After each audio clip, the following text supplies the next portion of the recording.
Bom dia, boa tarde, boa noite, independente do horário que você esteja vendo esse vídeo. Hoje é dia 17 de novembro de 2022. É importante marcar essa data, né?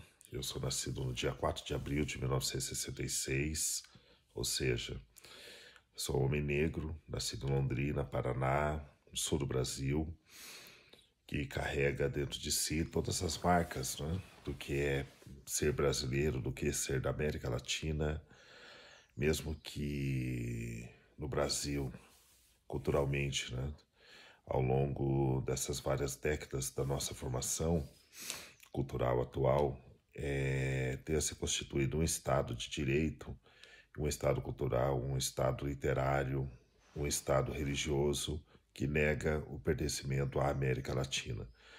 É importante colocar isso porque, nesse sentido, então, eu não sou ocidental, eu não sou europeu, não sou norte-americano, não sou canadense, eu não sou francês, não sou inglês, não sou português, não sou espanhol, não sou belga, não sou italiano e muito menos alemão. Eu sou do Oriente. Eu estou abaixo da linha do Equador.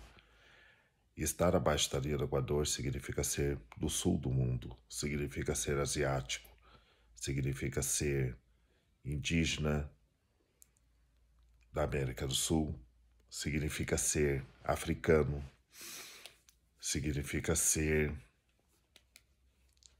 expoliado, significa ser alguém que vem de um legado familiar, que vem de um legado histórico, que teve a sua história roubada por muitos anos, né, de escravidão, por muitos anos de assassinato de indígenas, por muitos anos de negação da sua história africana, do seu pertencimento ao mundo indígena, da negação da sua mãe, da sua avó, da sua bisavó negra ou indígena. Fala-se muito no Brasil do pertencimento a um grupo étnico-racial específico, né? Eu estou pensando aqui num grupo étnico um pouco maior, né? Que é o mundo étnico branco. Eu vi no Espírito Santo, uma cidade, em algumas das cidades, né, do estado do Espírito Santo que eu pude trabalhar, do orgulho de ser italiano. Ouvi na cidade, algumas cidades do Paraná que eu pude trabalhar, que eu pude dar aula, que eu pude dar palestras, o orgulho de ser descendente de alemão. Em alguns lugares de São Paulo, o orgulho de ser descendente de espanhóis ou de portugueses. Isso não é um problema. Realmente não é e não pode ser. Mas é um problema quando se nega o pertencimento a essa mãe africana, a essa mãe indígena. Como eu disse, eu nasci no dia 4 de abril, nasci em Londrina, no Paraná, e essa da Casa de Londrina foi o primeiro lugar que provavelmente a minha voz ecoou, né? Ecoou histórias longínquas do continente africano, mas também de um pertencimento a algum lugar da Itália, dado que o meu avô paterno, ele é italiano, né? Mas a minha pele é negra, né? Os dados culturais, né, no Brasil, eles vão me classificar em qualquer lugar, seja no aeroporto, na rodoviária, seja na casa de alguém que eu esteja, como um homem negro, né?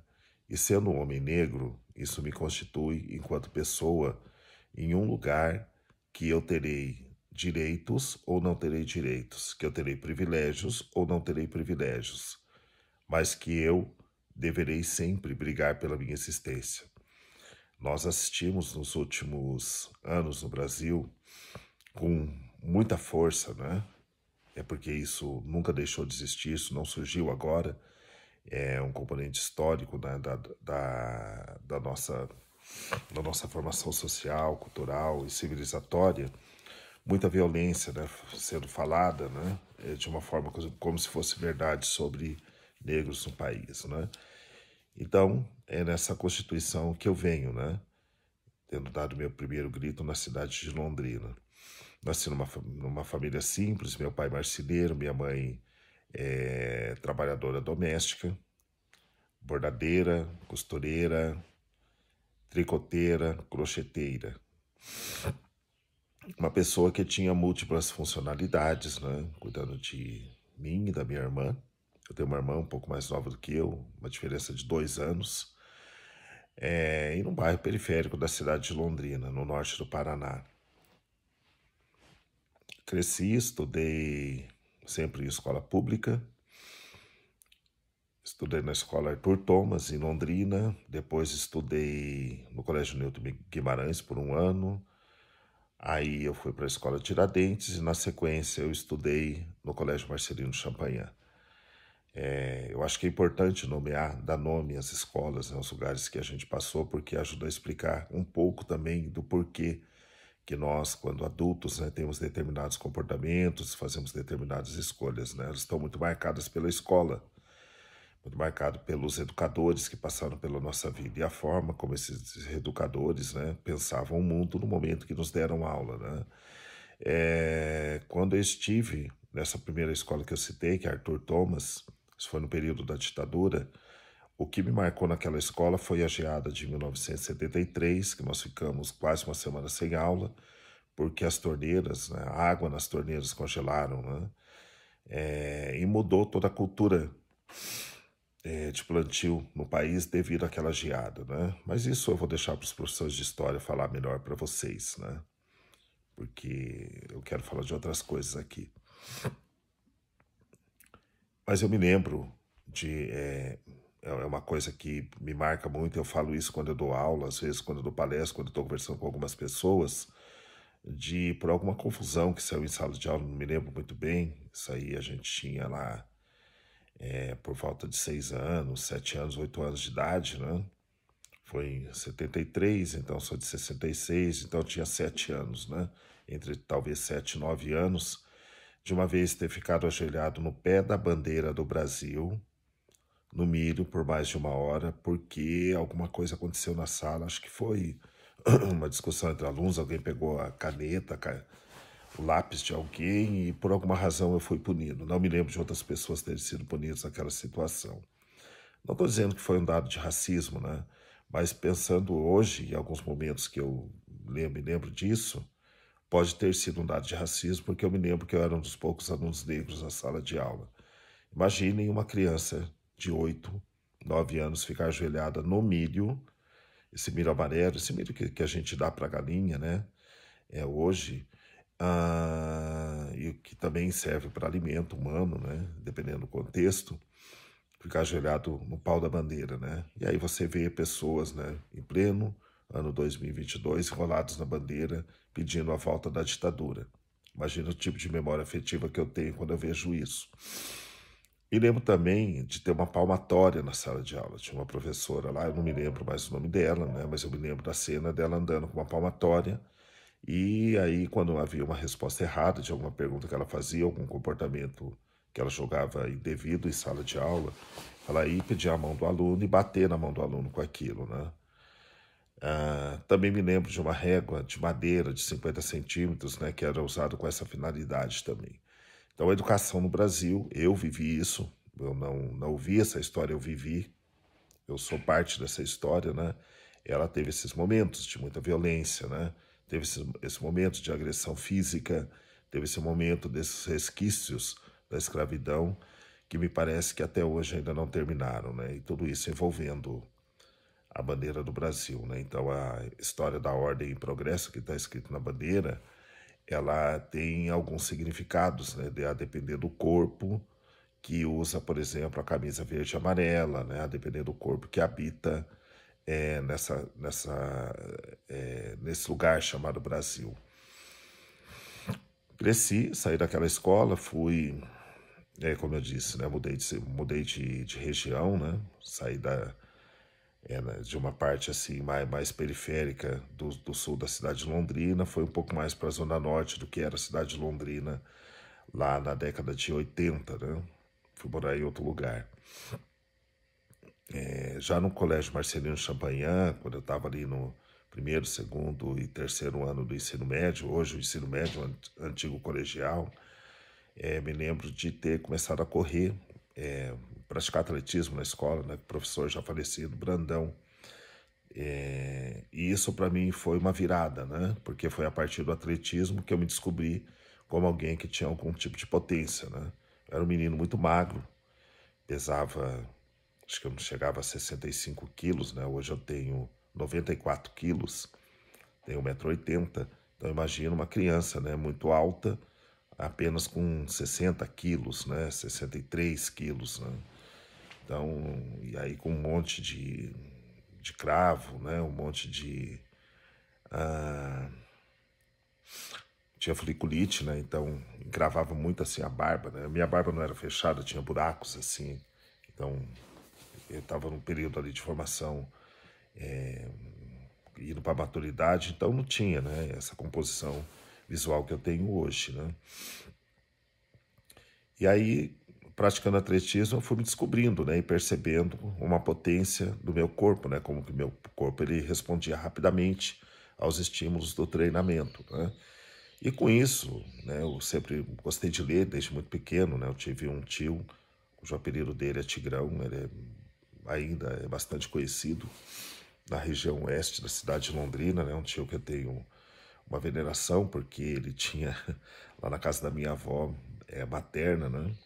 É a avó que eu tive contato, a minha outra avó não conheci, meu outra avó, o meu avô materno eu não conheci, minha avó materna não conheci, né? Então foi minha avó paterna, né? Ia na casa dela, meu tio Tigrão tinha um baú que ele tinha um monte de gibi, Tex, Fantasma, né?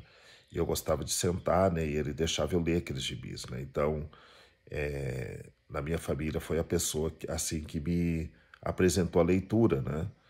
E esse tio, eu lembro dele de forma carinhosa porque ele era um cara assim muito bonito, né? Um cara muito cheiroso, né?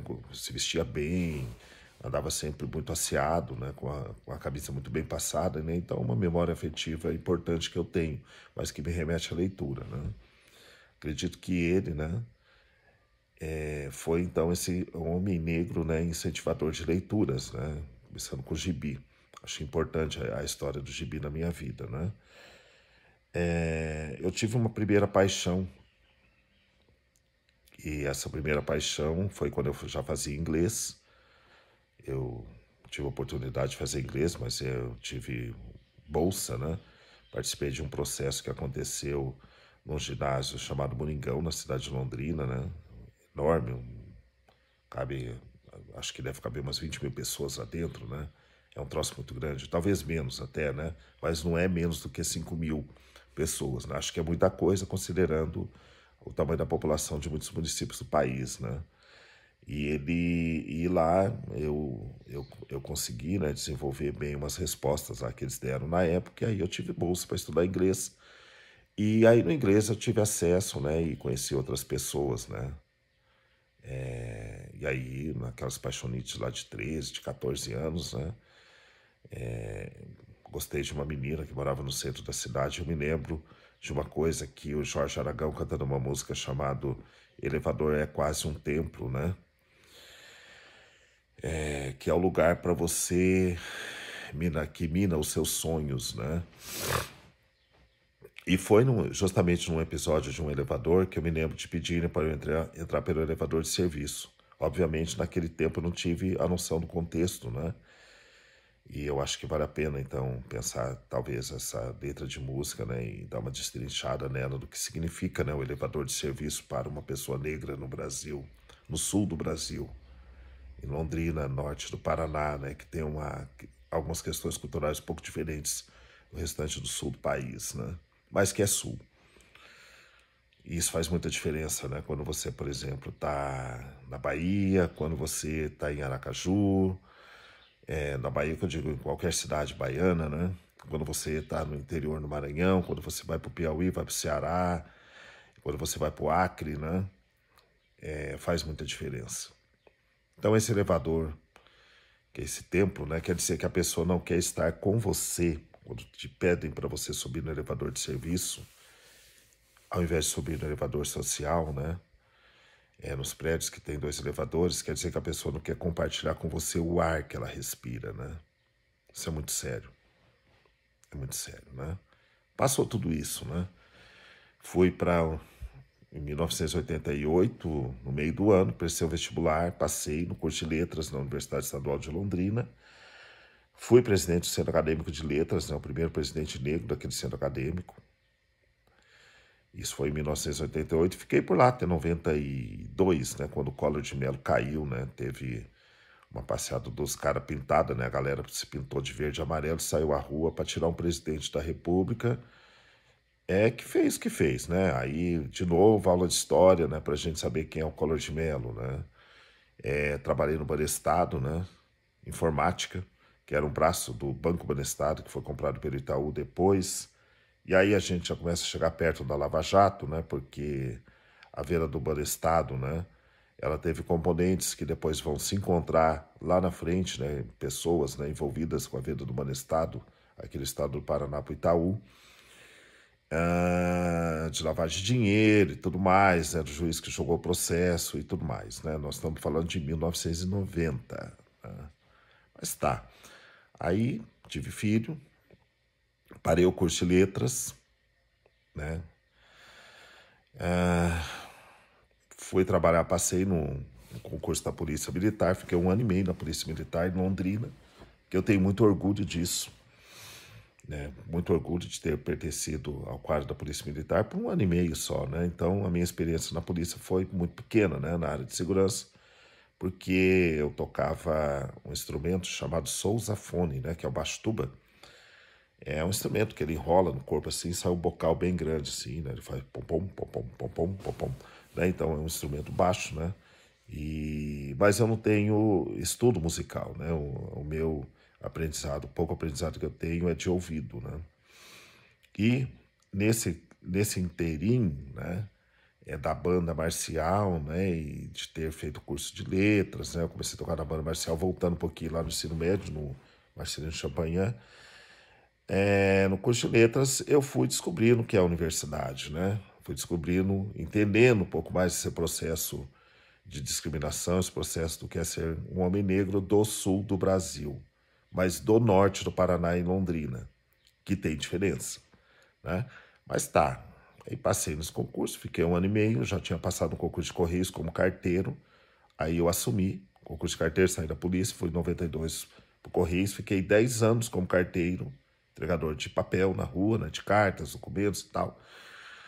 E nesse período, né, que eu fiquei de 92 a 2002 no Correios, né, eu fiz curso de economia, passei em 97, né, no vestibular de economia, entrei em 98, 99, aliás, passei em 98, entrei em 99, antes de 97 tinha passado no curso de educação física na Universidade Estadual de Londrina também. Fiz a matrícula, fui no primeiro dia, não consegui fazer o curso porque mudaram o meu horário, né? Na época até eu acho que foi porque eu passei, né? E meu chefe lá não passou no vestibular, numa particular lá.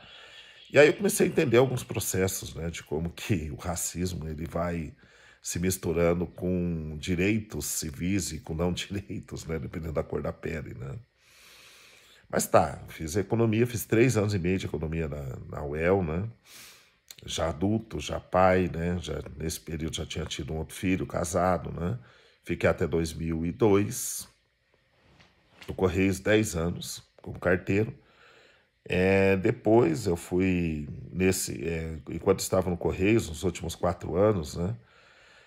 De 98 até 2002, ainda fiquei até 2004, 2005 ainda fazendo bico de taxista, né? Então fui taxista também, tenho alvará de licença em Londrina também. E aí entregando carta e fazendo bico de táxi, né? Então serviços aí uniformizados invisíveis, né? Ninguém sabe quem é o taxista que te atende, ninguém sabe quem é o carteiro que entrega a carta para você. Ninguém sabe quem é o policial, né? Porque esse é uniforme, né?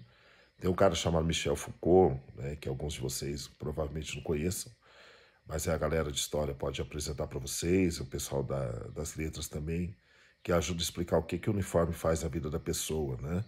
O que é a ideia da uniformização, né? Uniformiza também o pensamento, né? E tira as individualidades das pessoas, né? É a minha compreensão de Foucault tem a ver com isso, né? Tá. 2002, né? Saí do Correios, virei atendente de call center, fiquei 3 anos como atendente de call center em Londrina também. Prestei novamente vestibular de letras, né? E aí fui fazer letras. Concluí o curso de letras em 2008, passei no mestrado, ou seja, passei 4 vezes no vestibular de uma universidade pública importante no país, né? Graças ao meu tio Tigrão, que deixou ler os gibis dele, eu entendi, sem entender na época o recado, né? Então a leitura, ela realmente salva, né? Fui membro do movimento hip hop, fui dançarino de rua, fui apresentador depois de um programa chamado Hip Hop Companhia, né? E antes Funk S.A. por quase 9 anos, somando tudo, né? Na rádio da Universidade Estadual de Londrina. Termino o mestrado na UEL, 2008 a 2010. Passei no doutorado, quando estava terminando o mestrado. Então eu emendei, terminei a graduação. Isso eu era agente penitenciário. Trabalhava na cidade de Cascavel, no Paraná, estudava em Londrina. Tive o apoio, né, de muitos colegas que trabalhavam comigo, fizeram muitas trocas de plantão por 2 anos comigo, para poder vencer 400 quilômetros, né, trabalhando todos os finais de semana, para poder estar na sala de aula, né, lá em Londrina, né. 400 quilômetros, gente, é muito km na semana, né. Mas beleza, deu certo, né, naquela época, né. Aí passei no doutorado. Me lembro, quando eu passei, que passou a Stephanie, também, que hoje é professora em Campinas, né, São Paulo, e passou a Thaís, também no mesmo processo de doutorado, né? E aí uma garota lá, que vocês chamariam hoje de piá de apartamento, né, em alguns lugares, ela disse nos corredores, né, lá da Universidade Estadual de Londrina, que o navio negreiro havia chegado no programa de pós-graduação em letras da Universidade Estadual de Londrina. E aí o racismo, né, estrutural, de que o lugar de negro não é na universidade, de que o lugar de negro não é no banco escolar. E aí eu digo para você, graças ao meu tio, que deixou ler os gibis dele, graças à minha mãe, graças ao fato de eu ter ido para a universidade, né, de eu ter tido o apoio da escola de samba que eu participei, que é Quilombo dos Palmares, né, ter tido contato com Mães de Santo, né, eu ainda não era do Candomblé, né, isso foi um outro processo. Eu fui entendendo que o meu lugar é onde eu quiser estar. Eu vou pular, então, essa parte. Vou dizer o seguinte para você. Hoje eu sou professor universitário, né? Sou professor colaborador na Universidade do Centro-Oeste do Paraná, Unicentro, né? No departamento de letras, leciono literatura. Mas antes, gente, eu trabalhei em Cabo Verde, né? Servi na Embaixada Brasileira, num outro processo público também, que aconteceu em 2010. Fiquei em Cabo Verde de 2011 a 2013, né? Quase 3 anos dando aula de literatura brasileira, cultura brasileira, literaturas africanas em língua portuguesa e literatura, diálogos culturais e literaturas afins, né? As coisas que têm a ver com a minha área de formação. Você que está no ensino médio, você que nesse ano está meio que perdido, né? Com essa história de privatizar a educação no Paraná, né? Tem um projeto piloto neste momento andando. Entenda você que nós, negros, né, e negros, nós temos uma luta diária. Todo mundo tem. Mas a nossa luta diária é com a nossa própria história, é com o orgulho que nós devemos ter dos nossos parentes, né? É de participar do projeto de política de cotas, né? Porque eu ajudei a construir isso no Brasil, eu e muita gente, né? Esses acessos que nós temos hoje, né, nos institutos federais, nas universidades federais, acesso que nós temos, né, em concursos públicos, eu ajudei a construir isso. Isso não existia no Brasil, né? Mas sempre teve cota para outros grupos, né? Outros grupos vieram para o Brasil e tiveram terras, né? O meu grupo, a parte do meu grupo que está no meu corpo, né, que é a população negra que veio do continente africano, ninguém foi numa agência de câmbio, né, numa agência de turismo e comprou passagem para vir conhecer o Brasil, gostou daqui e ficou. As pessoas foram capturadas no continente africano. As mulheres foram estupradas no continente africano. As crianças foram amarradas e trazidas à força dentro de navios que elas não tinham nem comida e ficavam deitadas uma por cima da outra. Os outros grupos, eles escolheram vir para o Brasil. E escolheram bem. Uma terra que acolhe todo mundo, né? Mas o processo de tomada de terra, o processo de tomada de poder foi diferente. É muito diferente do que o nosso processo. Então, quando alguém falar para você, que está me ouvindo aí, né? Aluno periférico, que quando chega na escola, quando chove, está com o pé com barro, né? Eu passei por isso, e o piso da escola é branco. E aí, alguém da escola, né? Normalmente a escola tem um processo de violência racial muito forte, né? Falar para você que você tem que tirar o sapato para entrar na escola, você não tire, não. Você entre. Sabe por quê? A escola é tua. Esse modelo escolar que escolheram de botar piso branco da escola para dizer que melhora que visualmente, né, isso melhora o processo de leitura e embeleza a escola, é um processo, na verdade, de tirar o pobre da escola, de tirar o periférico da escola. Porque como é que faz? Né? Alguém que veio da periferia, se chove, está com o pé sujo de barro, vai entrar na escola, vai levar 2 chinelos? Não tem, tem um só. Vai levar 2 sapatos, às vezes não tem nenhum. Tem um tênis emprestado do irmão mais velho, né? Então, não deixe de fazer os processos. Faça o processo de cotas. É seu direito. Isso não é favor, não. Isso não é favor. Nós tivemos um processo de muita violência nesse país, né? Eu falei muito pouco, um pouco só, de vários dos meus percursos de trabalho para chegar onde eu estou, que eu ainda não cheguei, porque eu estou temporariamente. Eu não sou professor efetivo numa universidade, eu sou colaborador, ou seja, temporário. Isso também faz muita diferença, né? Mas a gente está brigando. E eu quero que você brigue junto comigo, né? Então, eu acho que depois desse processo eleitoral que nós passamos, né, que se encerrou aí no último dia 30 de outubro, com toda essa violência que a gente tem ouvido, né, sobre pretos que pesam arrobas, né, sobre meus filhos foram bem educados e por isso não namorariam, não casariam com mulheres negras, é a escola que vai discutir isso, né? Porque a sociedade precisa entender o que ela está ouvindo, ela precisa entender o que ela está lendo, e nós dependemos de você, a gente depende que você vá para a universidade, né? Que você não pare com 14, com 15 anos, né? De estudar, porque você precisa contribuir na tua casa. Acho legítimo isso, porque eu fiz isso.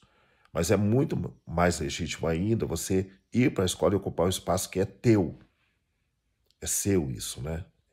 Em homenagem ao seu pai, à sua mãe, ao seu avô, à sua avó. Né? O pai que você não conhece, a mãe solo que te cria, a sua avó que banca as coisas que você precisa, que banca a tua mãe. São essas mulheres, né, que você deve isso, tá?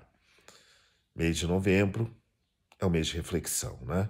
Uma reflexão que era para fazer em 15 minutos, eu estou fazendo em 29 minutos praticamente. Em 29 minutos, né? E eu sou pai de santo do Candomblé. Tenho orgulho das suas origens, porque todo mundo tem das suas e negam isso pra gente. Não é feio ser negro, é lindo, é maravilhoso. Olha essa cutis, cara. Não dava para ser melhor, né? Beijo no coração de vocês.